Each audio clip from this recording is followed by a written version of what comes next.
Hello, Potter Than Hellions. Welcome to this bonus episode of the Potter Than Hell podcast. This is Steve. I will be your host today, and I am joined by our good friend Mark Hoover today. How are you, my friend? What is going on, Steve? Nothing, man. Nothing. We're here to talk a little Judas Priest. You and I had an opportunity about maybe 2 weeks ago to speak with the metal god himself, Rob Halford. It was a short interview, but it was cool, and we're going to play it in this episode for you guys. So what did you think about it, Mark?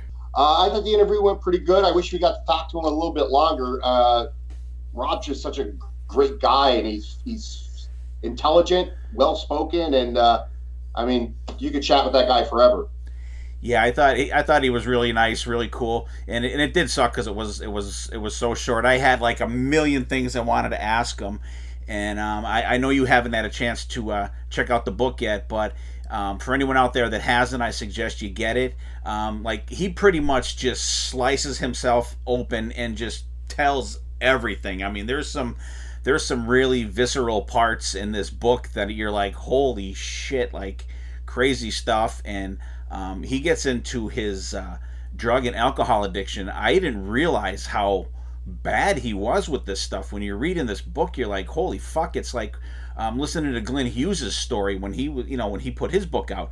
It was just crazy that the stuff he went through, and for him to have, he said he's never been sober on stage, never been sober in the studio, and like all those lyrics that he wrote from up until like I think the end of Turbo, he was freaking loaded half the time writing all this shit. It's crazy. What do you think, Mark? I never knew he had such a problem. Rock stars that do. So when you read their books or any kind of biography, like you're not surprised. Just Rob never came off that way to me growing up as a kid.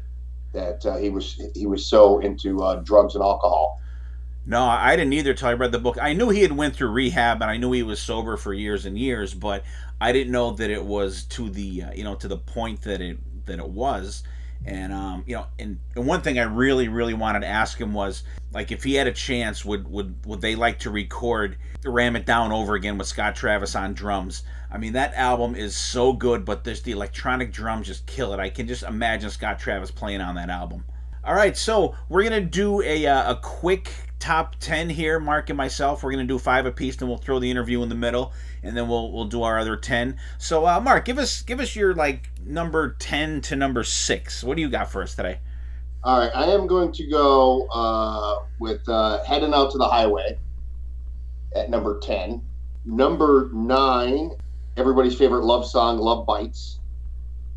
At number 8, it's actually 2 songs, but I never listened to them separate. The Electric Eye. I just absolutely positively love that song.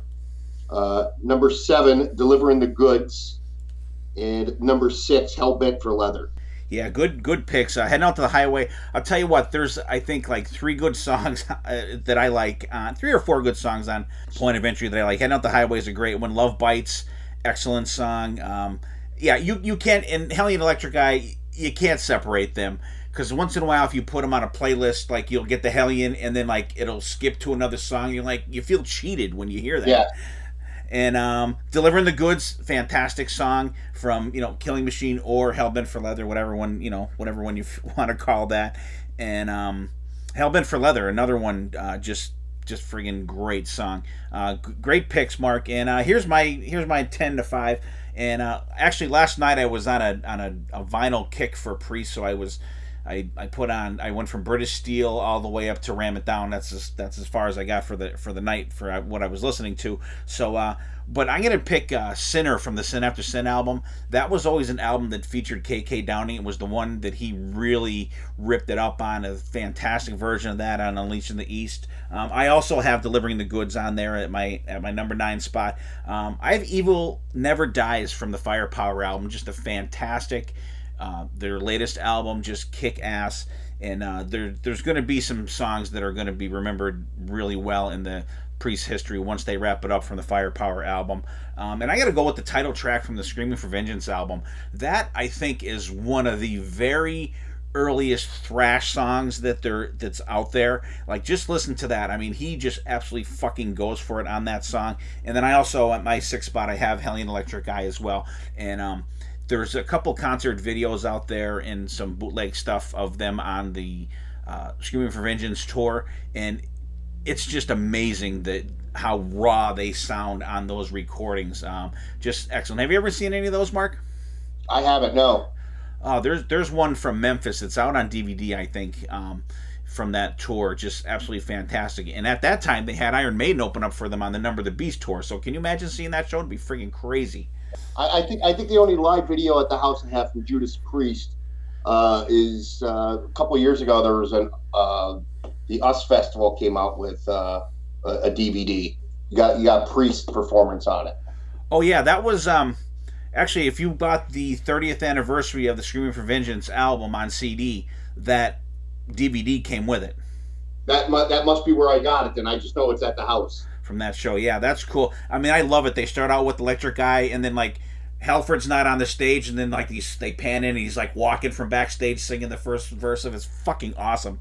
So yeah, so there's Mark's 10 to 6. He's got Heading Out to the Highway, Love Bites, Hellion Electric Guy, Delivering the Goods, and Hell Bent for Leather. My 10 to 6 is Sinner, Delivering the Goods, Evil Never Dies, Screaming for Vengeance, and Hellion Electric Eye. So at this point, we're going to roll the Rob Halford interview, and then we'll get back to you, and we'll wrap up our top 10, and we'll get out of this bonus episode. So Dylan, put in Rob Halford here. Thank you. All right, man. We got Rob Halford on the phone today, and Rob's doing something. You've been writing heavy metal for 40 plus years, and here you are coming out with a book which is out now, Confess, the Autobiography by Rob Halford. Now, Rob, how much different is it to write a book compared to writing rock and roll? That's a good question. Hey, everybody, it's your metal god, and it's great to speak with you. This book, Confess, there's a lot of similarities, guys, to making a book to making a record, and I didn't know that until I started doing it, because your chapters are really like songs, they're like separate songs on an album, and it's much like taking you through the dynamics of an album. You've got the strong stuff, you've got the ballads, you've got the double kick drums, and then you've got a single 4x4 beat, all that kind of stuff. So all of that, really, it's the same tempo. I didn't know about that. I had no clue, because I'd never done a book before in my life. But as I was making it with my main guy, Ian Gittins, I thought, yeah, this is very similar. It's very, very similar to making a record. And the great thing about the feedback that I'm getting is that, much like a record, when you're listening to a record and the record is for you, it's a personal one-on-one experience in a lot of cases. It's the same with this book. A lot of people are referencing that, yeah, it feels like you're sitting there. I'm reading the book, but I feel like you're sitting there with me. The conversation is more of a conversation than a book in that respect. So the similarities are very cool, yeah, almost identical in a lot of ways. Yeah, Rob, and I read the book, and then actually I have about an hour left in the audio book. And I'll tell you what, this is probably the most personal rock biography that I've ever listened to or read, and I think you're an extremely brave man. I mean, you put everything right out there, and could you just tell me how much different is it for you reading the book for the audio book than it is just having it out as a book? It's got to be a lot more personal just to actually speak the book. Yeah, it is different, and I wasn't prepared for it. Quite honestly, I wasn't prepared. I just thought I'd be reading the pages, and that was that. But when you are actually reading off the manuscript and it's going into a microphone, you can hear yourself in your headphones. It becomes really profound. It takes on a different texture. The life is captured more because it's your voice, because we communicate with our voice, and the emotions we use in our voice are part of making that connectivity. It's really strong. A lot of my friends have said that I love the book so much I had to get the audio book as well, because there's a different experience. There's a slightly different value to it. So reading it out, for me, that's when it became real. It's like when we make an album with Priest, it doesn't become real to me until it's completed, and then I'm listening to it back. Then it becomes real. And so at that point, when I was doing the audio book, it did become a very real, substantial, living thing. And some of the days were tough, especially the darker moments, the darker episodes that I've been through. But it had to be said. It had to be said. So again, that cathartic value, the therapy value, was very cool for me, and I value it. Now, Rob, writing this book must have been an emotional roller coaster for you. Was there at any point where you actually had to take a couple hours off or a couple of days off when you got to one point in the book when you were writing? No, I just lasted through it. That's the power of metal, and I think the fact that, I'm still on this sober journey, that's made me a stronger person. I mean, some of those moments were upsetting, but they're there, you can't push them away. You can't bury them. You're doing damage to yourself if you bury that stuff. You've got to bring it to the surface, out into the light, and that makes it, to some extent, a little bit easier. So, yeah, it was very, very emotional in some of those chapters. But we're going to wrap guys, it's life, isn't it? We've all had our knocks in life. We've all banged into stuff, or stuff's banged into us. Got no control over it. It's how you deal with it that matters. And when you are dealing with danger and you get through it, then it makes you stronger all around. Very cool. Rob, I'll tell you what, and there's a lot of parts in this book that were fun. I love the stories in the book. And, for anybody that out there is thinking of reading this book, definitely get it. There's a ton of Judas Priest in there. And I love the story where you drew the Judas Priest symbol on your head, and it was backwards because you were doing it in the mirror. Yeah. Oh, that Spinal Tap or what? I took hours not hours, but I took forever looking in the mirror trying to get the JP symbol on my head. My tour manager, Jim, was like, yeah, come on, let's go. It's great. Let's go. Let's do it. I go out on stage and I do the show and I come off afterwards and he's laughing in the corner. I go, what are you laughing at? He goes, that symbol on your head? I go, yeah. It's back to front because you did it in the mirror. So you've seen the mirror image, and it was like PJ. It's the JP. It's just one of many lighter fun moments in the life story of the Metal God in Confess. Yeah, it's not all doom and gloom, guys. There's a lot of fun, a lot of stuff that'll make you laugh out loud, as well as the other end of that spectrum. Well, Thanks, guys. there you're going. Confess the autobiography by Rob Halford. I'm being told we got to wrap it up right now. Rob, I appreciate your time this afternoon, and Steve already read the book, so now it's my turn. Hopefully he lets me borrow it, but I should probably buy it because it's going to you. The money's going to you, so that's always a good thing. But wanted to thank you for having time to chat with us today. It's a real pleasure. I've really enjoyed myself. Thank you, everybody. Keep washing your hands. Thank you, Rob. And vote. And love you, Scranton. Love you, PA. Love you, everybody. Stay safe, and we'll see you as soon as we possibly can. Bye-bye now. Thank you. Bye-bye.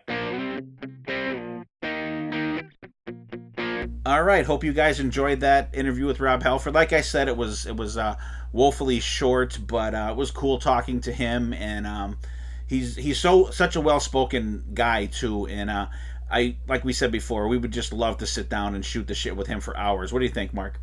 Yeah, absolutely. And I really got to get around to getting his book.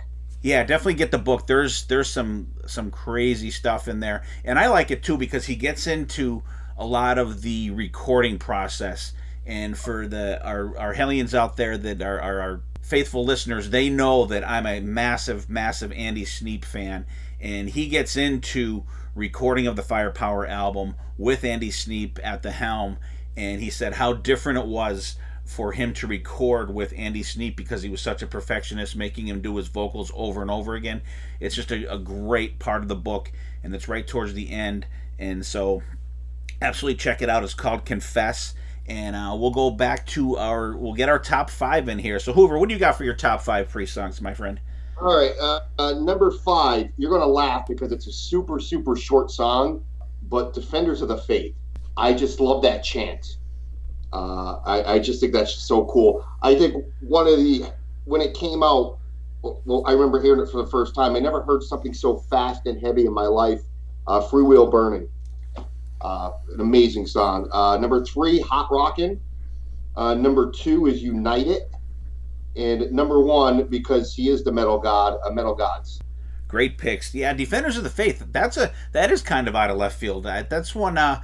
It's short. It's only, I don't even know if it's even 2 minutes long, but you get that chant and it just kind of fades out the album. Yeah. I like that. That's a good pick. I haven't thought of that one. And actually, I just listened to it last night. And another pick from Defenders of the Faith, Free Will Burning. Do you remember the video from that song?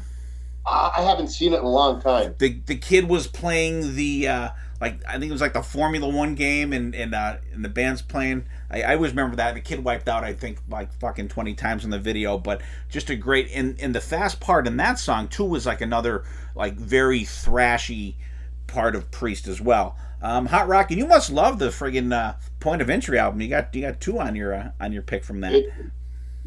One of my staples growing up, was just having those albums sit around. I mean, growing up, thinking about what I had in my collection, British Steel, Point of Entry, Screaming for Vengeance, Defenders of the Faith, and even about the Turbo album back in the day. Yeah, I had them. Turbo's fantastic. I love that album. Yeah, and United from British Steel, very cool song as well. And Metal Gods, Rob Halford, the Metal God, he actually trademarked that phrase. So like you can't put that you are the metal god of anything out there. So there's what's that? From what I read a long time ago, that they recorded that song in John Lennon's house. Yes. And the stomping you hear in the middle of the song with that sounds like chains was actually Ringo Starr's flatware, like his good china they used. Oh, really? And he kept dropping it on the floor and recording it. That's cool. Yeah, and there's a lot of stuff like that in the book too, like just little things and little parts on albums that he puts in there that you wouldn't think about. So it's very cool though, and they did record that album there at John Lennon's old estate. And my top 5, I gotta go with the title track from the Painkiller album, 1990.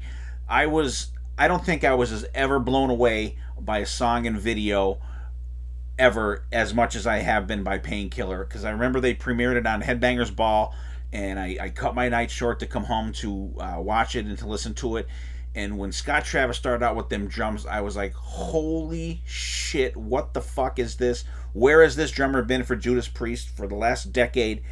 Just absolutely amazing. The time changes in this song are friggin' phenomenal. And what I think what makes even the video even better is that it's black and white. They're in this steel factory, and oh my god, it is so Priest. It's friggin' awesome. And I go with Bloodstone next from Screaming for Vengeance album. I love that opening riff. They did that on the Firepower tour. We saw them. We saw the first show for that tour. Mark, you were at that show, weren't you? Yes, absolutely. Yeah, that was freaking phenomenal. And we were in the parking lot. I've said it before on here that, we were talking about, I hope they do this, hope they do that, because it was the first night of the tour, and, there was no set list out or anything like that. I'm like, man, if they do Bloodstone, I'm going to go out of my mind. They did it. I was like, holy shit. Myself and BB, we were in the front row for that show. It was friggin' awesome. And I'm actually, Mark, for my next one, I'm going to delve into the Point of Entry album as well. I'm going to go Desert Plains. Absolutely love that song. It just has such a cool feel to it. It's friggin' fantastic. And I'm going Turbo Lover for number 2. Love that song. It's a song I never turn off. Guitar synths or not, I don't give a shit. It's a great freaking song. And I'm going to go to the Defenders of the Faith album for my all-time favorite song, The Sentinel. Absolutely love that riff part in the middle during the solo, right before the solo with all the upturned cars. It's just absolutely amazing. So Hoover's top 5 are Defenders of the Faith, Free Will Burning, Hot Rocking, United, and Metal Gods. Mine are Painkiller, Bloodstone, Desert Plains, Turbo Lover, and The Sentinel. So Mark, got anything else for us here? I appreciate you spending a little time here, do this little bonus episode, and thank you once again for hooking us up with these interviews. Oh, that was pretty cool. And you were just talking a little while ago about drummers. That was one thing I think Judas Priest lacked early in the day was a really good drummer. I sometimes think about how much heavier those albums could have been if the drums were there. If you know what I'm saying. Oh, absolutely, and that's like what I said. Like, as soon as I heard Scott Travis play, I was like, "Holy fuck, where has this guy been?" even if you just go from British Steel when Dave Holland joined the band, you know, and no disrespect to him, I mean, he brought it. If you watch them live videos, he rips it up on the drums. But if you had a Scott Travis behind them kids, just think of what British Steel on would have been. It just would have been insane. Absolutely. So, but it was nice going back in last couple of days listening to some old Judas Priest albums and stuff, and I was even doing it online. And for some reason, I keep seeing the video pop up. I haven't watched it yet, with Skid Row performing with Rob Halford, delivering the goods. So I think if it pops up again on YouTube, I'm gonna have to watch that one. Yeah, check that out. That is a good version of that song. And actually, you kind of, if you watch that video, you look at Sebastian Bach's looking at Rob Halford like, oh my God, I can't believe I'm singing with Rob Halford. It's fucking cool. Dude, Rob Halford. All right, so Mark, once again, thank you, my friend. And for you people in northeastern Pennsylvania, check out Mark Hoover on WEZX Rock 107. He is there. You're there every day at 3 o'clock, I believe, right, my friend? 3 to 7. All right. Every day. So let's tune in to Mark and all the other great DJs there at Rock 107. And thanks for joining us. You guys take care of yourselves and each other, and we'll see you next time. And there definitely will be a next time.